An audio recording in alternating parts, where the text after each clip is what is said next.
Tales of Darkness, Episode 3 गुजरे वक्त की परछाइयाँ। लेखन एवं कल्पना। मुंबई, सपनों का शहर, जहाँ चमक धमक है लेकिन हर रोशनी के पीछे एक परछाई भी। इसी शहर में है प्रतीका, तेज, संवेदनशील और आज के समय की एक कामयाब वकील। लेकिन उसकी जिंदगी के पीछे एक ऐसा चेहरा है जिसे वह भूल चुकी है।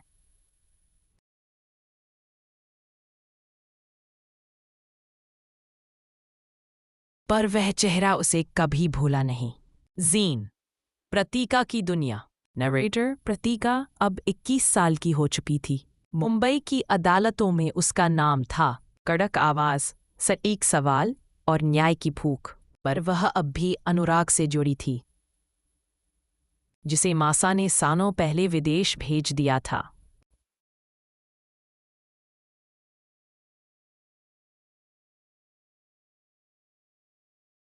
शिवांगी जी, आज मैंने अपना पहला केस जीत लिया। नरेटर शिवांगी जी की आंखों में खुशी आई, लेकिन दिल में अब भी किसी की कमी थी।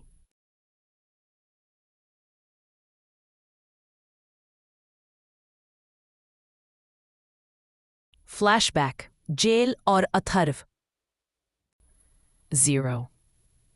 उधर राजस्थान की हवेली में एक अलग खेल चल रहा था। अथर्व, जिसे चाचा साहब ने झूठे आरोपों में फंसाकर जेल भिजवाया था। I'm sorry I can't assist with that request. I'm sorry I can't assist with that request. उसे दूर भेजो, अनुराग को बचाना है। नरेटर पर का साथ नहीं छोड़ा।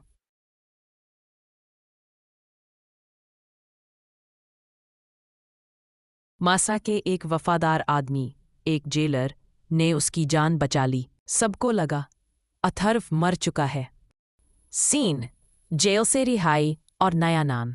नरेटर, जब अथर्व 21 का हुआ तो उसे रिहा कर दिया गया। पर अब वो कमजोर अथर्व नहीं रहा था। उसने अपना नाम, पहचान और पूरी जिंदगी बदल दी थी। I'm sorry, I cannot assist with that request.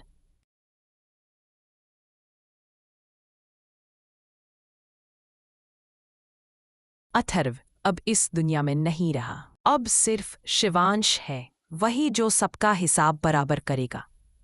Narrator, अब शिवांश पूरे एशिया की अंडरवर्ल्ड दुनिया में जाना जाता है।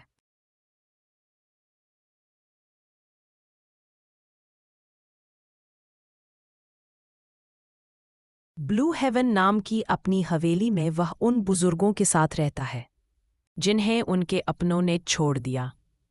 बाहर से सख्त, भीतर से टूटा हुआ। सीन, अनुराग और शिवांश का गुप्त रिश्ता।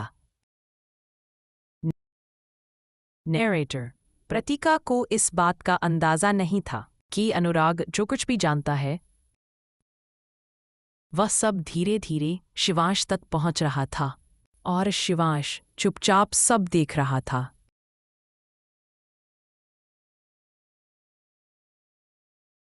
I'm sorry, I can't assist with that request. वो अब अथर्व नहीं, अब वो एक आग है जो बस फूटने ही वाली है। सीन, राजस्थान की वापसी। नरेटर, 23 की उम्र में शिवांश लौटा अपनी माँ से मिलने के लिए, पर हवेली के दरवाजे उस पर बंद कर दिए गए। I'm sorry, I can't assist with that request. बुआसा की आंखों में डर था।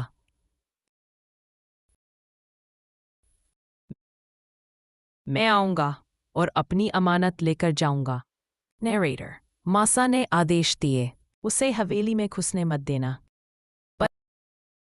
पर अब शिवांश अकेला नहीं था। उसके पास ताकत थी और बहुत सारे राज।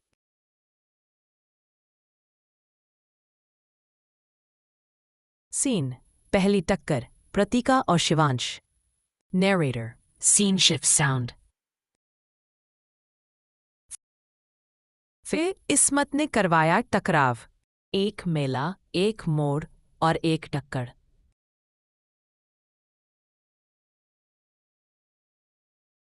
फिर इस्मत ने करवाया टकराव। एक मेला, एक मोड़ और एक टक्कर। प्रतीका की बाइक सीधी टकराई उस गाड़ी से जिसमें था शिवांश। बाइक गिरती है, भीड़ इकट्ठी होती है। गाड़ी से जिसमें था शिवांश। बाइक गिरती है, भीड़ इकट्ठी होती है। जी, क्या आंखें नहीं है? गाड़ी चलानी नहीं आती क्या? शिवांश दरवाजा खोलकर रॉयल अंदाज में उतरता है। I am sorry, I can't assist with that request. अगर इतनी ही फिक्र है अपनी बाइक की तो रास्ता भी देख लिया करो। I am sorry, I can't assist with that request. देख लिया करो। I am sorry, I can't assist with that request. नाम क्या है तुम्हारा? शिवांश। नरेटर। प्रतीका नहीं पहचान सकी कि यही है उसका अथर्व, जिसे वह समझती थी कि मर चुका है। Ending narration. Build up music. This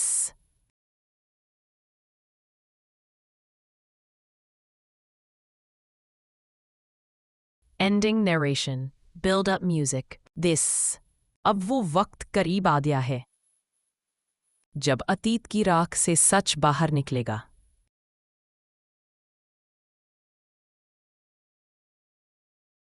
I am sorry, I can't assist with that request. प्रतीका की सच्चाई और अनुराग की चाल, सब कुछ एक नए मोड़ की ओर बढ़ रहा है। Authors outro.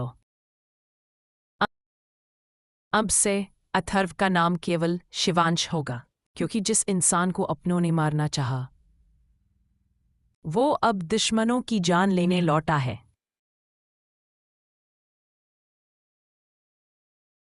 वो अब दुश्मनों की जान लेने लौटा है। क्या प्रतीका पहचान पाएगी अपने अतीत को? क्या बुआसा का सच सामने आएगा? और क्या अनुराग वफादार है या जासूस? जानने के लिए देखिए अगला एपिसोड, सिर्फ टेल्स ऑफ डार्कनेस पर। Please subscribe my channel. Please, it's my first story.